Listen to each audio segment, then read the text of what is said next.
Hi guys, stock market में आज अपन देखने जाने वाले पोर्टफोलियो डाइवर्सिफिकेशन क्या होता है और क्यों करना है।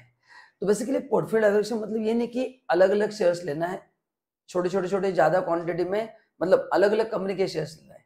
पोर्टफोलियो डाइवर्सिफिकेशन मतलब है कि आप कौन से सेक्टर्स में इन्वेस्ट पैसा कर रहे हो आपको देखना है।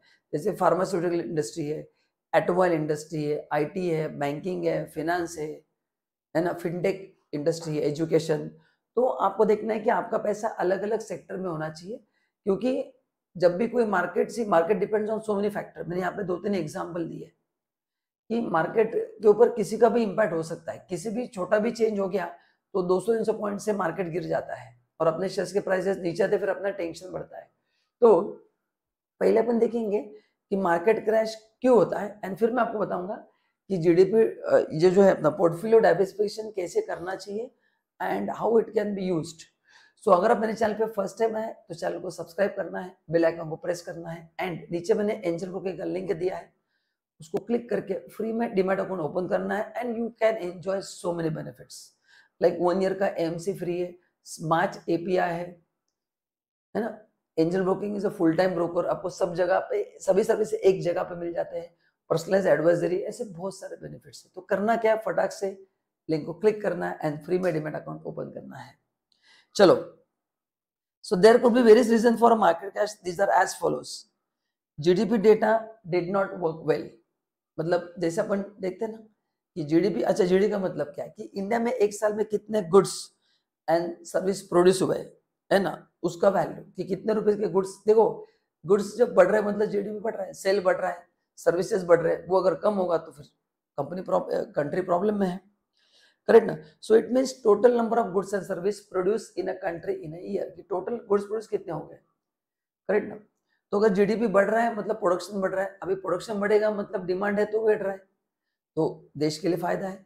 लेकिन अगर प्रोडक्शन कम हो रहा है, दिखा है कि जीडीपी डिक्लाइन हुआ है, तो it's not a good signal and it's a bad signal and it can have bad impact on the economy. फिर मार्केट्स जो है धड़ाधड़ गिरता है, इसलिए डाइवर्सिफिकेशन इंपॉर्टेंट है। क्योंकि जी जीडीपी जो कम होता है वो ओवरऑल कम होता है, बट हर एक सेक्टर निगेटिव नहीं होता है। कुछ सेक्टर आगे रहते हैं, कुछ सेक्टर की वजह से ओवरऑल जीडीपी कम होता है, but there are few sectors which are really doing well. इसलिए अगर आपने उसमें डाइवर्सिफाई करके रखा है तो आपको लॉस कम होने में मदद होती है। इसलिए पोर्टफोलियो डाइवर्सिफाई करना जरूरी है। तो जब भी आप इन्वेस्टमेंट करते हैं, break your investment into 3 to 5 sectors. जैसे ऑटोमोबाइल टेक्सटाइल इंडस्ट्री है, बैंकिंग है। बैंकिंग सबसे बढ़िया है क्योंकि banking and health care, I believe these are the cream industries. मतलब 5 to 7 ईयर्स अगर आपको होल्डिंग पीरियड है तो this will do really well, क्योंकि बैंकिंग बढ़ने वाला है, फार्मास्यूटिकल हेल्थ केयर ग्रो होने ही वाला है, ऑटोमोबाइल भी ग्रो होने वाला है, आईटी तो ग्रो होगा ही। तो ऐसे बहुत सारे सेक्टर से, टेक्सटाइल है ना। तो आपको देखना है कि कहाँ पे आप इन्वेस्ट कर रहे हैं ताकि आपको फायदा होता है। काफी लोग एक ही अमाउंट मतलब एक ही कैटेगरी में डाल देते हैं। जैसे किसी को बजाज फाइनेंशियल बहुत अच्छा है तो सब पैसा उसमें डाल दिया। See today finance industry is doing well. आगे जाके कुछ गड़बड़ होता है तो लेंडिंग रेट बढ़ गया तो इनका बिजनेस कम होगा, प्राइस पे इम्पैक्ट होगा। इसलिए डाइवर्सिफाई करना जरूरी है। सेकेंड, जैसे एग्जाम्पल लेता कि कोविड जब हुआ था तो लॉकडाउन हुआ था, इंडिया में भी 2 साल था, सभी कंपनी के प्रोडक्शन बंद, धड़ाधड़ जीडीपी क्या हुआ, कम हुआ। बट वहां पे जीडीपी कम होने के बाद भी शेयर मार्केट 50 तक पहुंच गया था, क्योंकि लोग घर पे थे, सब लोगों ने घर से ट्रेडिंग करना स्टार्ट कर दिया। तो वो दो इंक्रीज था वो जीडीपी की वजह से नहीं था, वो ट्रेडिंग करते करते वो मार्केट में मोमेंटम आ गया, सभी लोग घर पे बैठ के क्या करेंगे, ट्रेडिंग करना स्टार्ट कर दिया। तो ऐसा है। सो इसका इम्पैक्ट मार्केट पे भी होता है ना। तो मार्केट कुछ कंपनीज का जिसका प्रोडक्शन नहीं हुआ उसका सेल डिक्लाइन होना स्टार्ट हो गया। सेकंड, जियोपॉलिटिकल टेंशन, जैसे India and China, India Pakistan, ये हमेशा न्यूज में रहते, देखो हमेशा क्या रहते हैं, न्यूज में रहते हैं।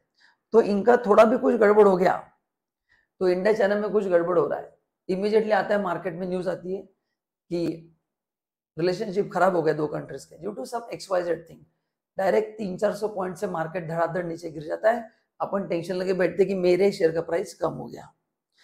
इंडिया पाकिस्तान का फाइट हुआ, सीज फायर हुआ या व्हाटएवर कुछ हुआ, immediately it affects the market, it affects the market and market crash भी होता है।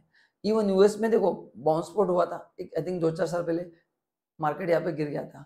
इवन डायरेक्ट टैक्स में भी, इनकम टैक्स में भी कुछ चेंजेस होते हैं related to stock market, and वो अगर पॉजिटिव नहीं है, जैसे 31 जनवरी 2018 लॉन्ग टर्म गेन पे 10% टैक्स लगा दिया, अब चेक करना उस दिन का मार्केट 30 जनवरी 2018 और 31 जनवरी 2018 मार्केट धड़ाधड़ से गिर गया, बाद में रिकवर हुआ बट स्टिल इन्वेस्टर के पैसे चले गए। तो ऐसे काफी रीजन है कि जिसका इम्पैक्ट मार्केट पे होता है। इसलिए अगर अपन ने पोर्टफोलियो डाइवर्सिफाई किया है तो सभी सेक्टर एक साथ नीचे नहीं आते।